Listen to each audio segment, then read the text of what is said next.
Hey, hi everyone. My name is Twana Isom. I'm president and CEO of Isom Global Strategies. This is how I built my business essentially. I was a consultant for about maybe 10 years in my 20s, and a friend of mine told me about government contracting, and I was like, what's that? And so I had the privilege of working on a project with NIH at a very young age, 20 plus years ago. And it really allowed me to see that the government needs marketing services as well. Although at that time, most of the term that most people use was public relations or PR. And so for me, it was really good for me to fully understand just the full process of what government contracting is and the fact that I could be of service and offer my business and my business services to the federal government. Since then, we have done over 22 plus $1 million in federal government contracting. We executed 100 plus task orders and contracts with the government, and it has been really fruitful. It's been important to me that I contribute. And so, to me, as an American, contributing through the federal government and offering my services to the government has been a win-win. I did not know this was one of my spiritual gifts, but really helping other people is my passion. That's my heart. That is my motivation. And sometimes that causes me to go over time. So I'm gonna get straight to the point now because I know the team is like, okay, hurry up and get to the point, Tawan. Because in this session, what I really want to do is focus on the process as it relates to steps 1 through 10 on what you do and what the process is. So let's get started. One, what is government contracting? Government contracting essentially is the process where you enter into a contractual relationship with government agencies for products or services. And that could be providing, if you are a company, you have an IT software, providing that software to the federal government. That could be something as simply as if you have a cleaning service, providing that service to the federal government, daycare services, and have an installed office on a military base. That anything, any kind of business or services you can think of is a business that the government buys. And so there are different opportunities at the federal level, at the state level, and then at the local level. So you could do work with the federal government, right?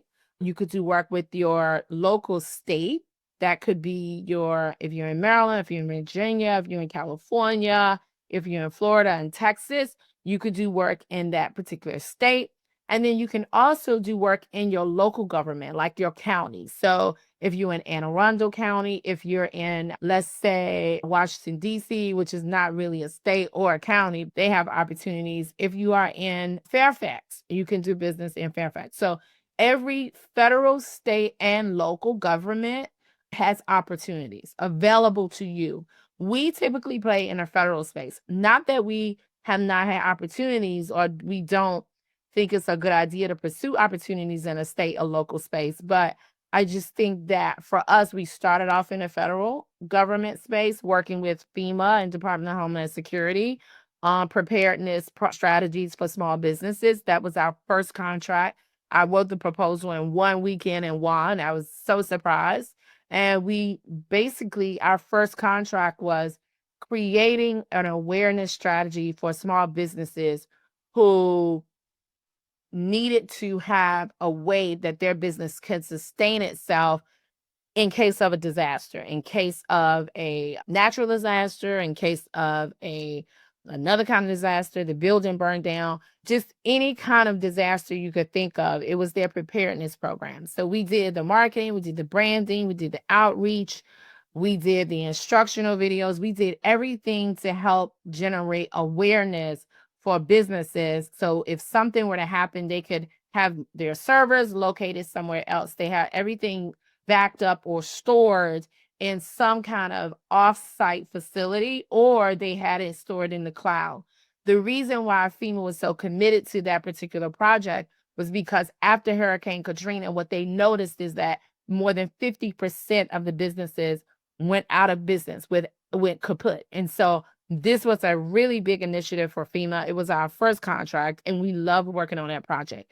Since then, the space we typically play in quite successfully is military, small business, and healthcare. The reason why that's so important to know what space you play in, not just that you do marketing, but you may do marketing in the educational space, you may do marketing in the financial space, you may do marketing in, let's say, behavioral health. But it's important to kind of know your space because that's going to position you to get more opportunities.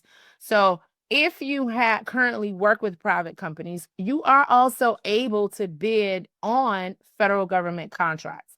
So within that space, today I want to talk about two different things. One is helping you have a getting started checklist for companies who've never done business with the government. And then for businesses who are doing business with the government and they just want to optimize what they do. And then part two is we're going to talk about preparing for opportunities like building your past performance, capabilities presentations, and understanding the federal government process.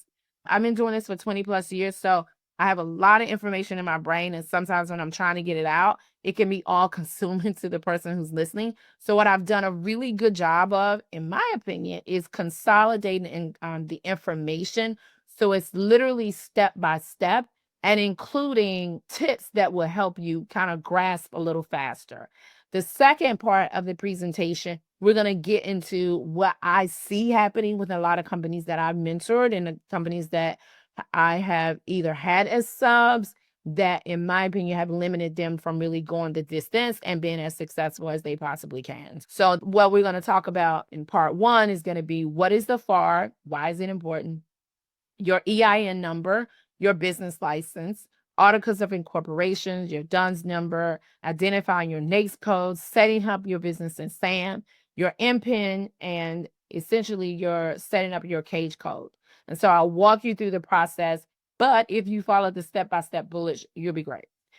The FAR is tons and tons of documents, books on how the federal governments, their regulations, their rules, and oftentimes when you start to see proposals that come out, RFPs that come out, it will reference different things in the FAR. Now, if you're starting out, you kind of want to learn your sweet sauce, as I say, your process, and get your footings. I suggest that you do go and look at those codes. Because what those numbers will do, you might say FAR Part 1, 4.3. It will tell you like whether or not you are entitled to get a debrief. And that's something we'll get to. A debrief is after you've had a proposal submission, whether or not you won the proposal, which ideally everyone, we're speaking and believing that you will win your first proposal. But if you don't, it's a great learning opportunity. And so I always request, even with stuff that I propose, and we've been doing this a long time, for a debrief. A debrief is a great way for you to learn about what you did or did not do. It's also a great opportunity for you to fully understand, like, oh, wow, we missed that. Things that you think you did so fabulous that the contract officer is like, no, not so fabulous. So the FAR regulates in some opportunities, you get to have a debrief. In other opportunities, you don't. So you may get an award without discussions. That may signify that, yeah, we awarded this contract to another company. However, we're not going to discuss with anybody else who lost. I don't like those, but you can't really balk up against it. But if you're nice and kind and send a what I call a nice note, just that you could say, can you give me like 5 tips, no more than 5? People have more than enough stuff going on, especially in the federal government now. You want just 5 things of what you can do better. And oftentimes the contract officer will reach out to the program manager and say, yeah, I felt like they didn't have enough good past performance to manage this level of work. I felt like their quality assurance plan wasn't that good. We've seen better. I felt like their technical proposal really wasn't what we were looking for. And I felt their process would have been too challenging for us as a small agency to implement. So these are different things that the FAR will outline what you're able to ask for and get. It will also outline every aspect of how they conduct their procurement process.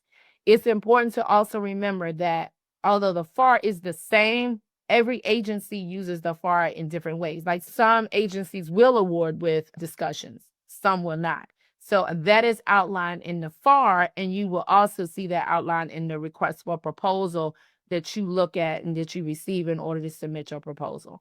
If you are someone who says, I don't want to bid on this project if I can't find out why I lost, then you're probably going to be hard pressed, because people are just, especially the contract officers, they're extremely understaffed.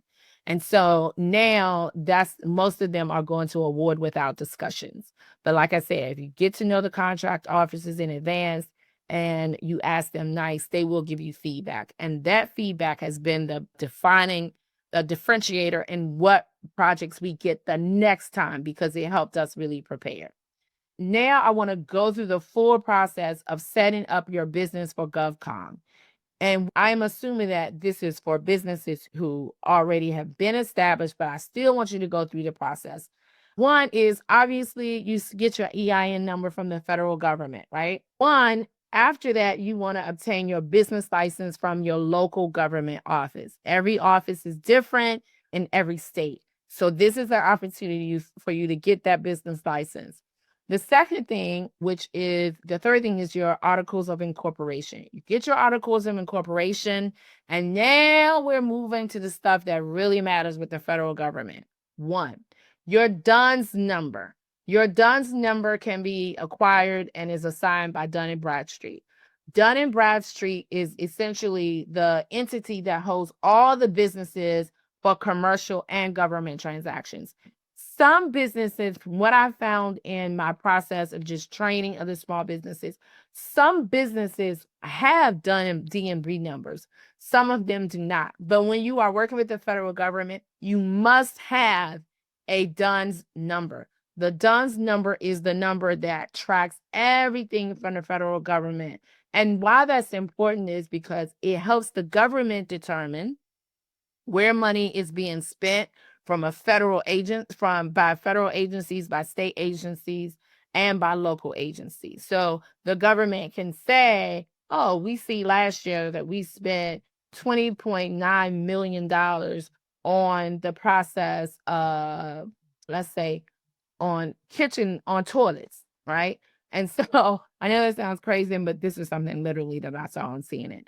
So it's the government's way of tracking where the government is spending money, but this number has to be set up with DMV. And then once you set the number up with DMV, what's also important, which most people forget or don't do, is to track that at least every 3 months or every 6 months. What also is listed in DMV is the information about any kind of loans your business has, any lines of credit your business has, any debts your business has, any liabilities. All of that is also provided through your DMB. That is also important because the government does not like to enter into relationships with people who have defaulted on their loans, or if the business itself has a judgment against it. I'm not saying that you can't get an opportunity, but those are things that you definitely need to clear up. And with as much fraud and scam going on now, I get calls all the time. I know you do as a business owner. You want to make sure that your Dun & Bradstreet number is clean. And I equate the DMB number, just like your social security number. You look at that and you work with Dun. You just look at you're done. You can get a report, sign up. I know it's a little fee. Sign up to track anything that's being posted to your Dun & Bradstreet number. Things that you might want to look out for could be any banks posting information to your DMB number that might not be accurate. Or if you had a factoring relationship before, true story for us, if you had a factoring relationship before, and the company, once you settle the factoring or close out the factoring relationship, factoring is when the government approves your invoices and says, yes, this invoice is good to pay. Some companies, depending on the agencies you work with, are not able to have the cash flow to be able to pay for their labor, to be able to maintain their operations. So what can happen oftentimes is you can enter a factoring relationship where another company, a third party, will advance you money for a fee, to actually float your cash flow, your payroll, your operations, any kind of additional funds you need to pay until the government pays you back. But we are truly blessed that the SBA pays very well on time, which we love them for that. And so that has not been a problem. And that typically, prayerfully, we've never had an issue where our clients did not pay us. And that is a huge benefit. But when you deal with larger contracts, you can't enter in a factoring relationship, especially if it's really tight when you're getting started, to do like float capital and go. And then once you pay your bills, then once the invoice is paid, then that company, that third party, will pay you and release the funds minus their expense. It can be very tricky. It can be a predatory relationship sometimes. So make sure that you actually do your research. One of the things that I did was we got into an issue with a contract that we have for Marine Corps where we had a great relationship with the factoring company. And then when we got to the point where we had enough cash flow in the business, we applied for a line of credit and was able to get like a $500,000 line of credit. So we didn't need that money anymore from the factoring. We closed out that relationship. This is what I want you to know, though. When you close out that relationship, make sure you do the proper paperwork to have a release signed by the contract with the contracting officer and with the factoring company, and send that document into the DUNS so that that's notated with your DNB number. Because if you don't, sometimes depending on the accounting, if you have some extra funds, it could be $10,000 or $20,000. And if you have not closed that factoring relationship out and have the proper paperwork in place on file with the contracting office, what will happen is that fund, it could be 2 years later, 3 years later, those funds will go to the factoring company well after you've entered into, you've forgotten about them, moved on, got married, had 4 kids. You want to always make sure that you close that relationship out with the factoring company, because there's nothing worse than getting an invoice for $50,000 sent to another company well after the contract has ended. So I'm giving you all the tidbits. So just make sure you do that.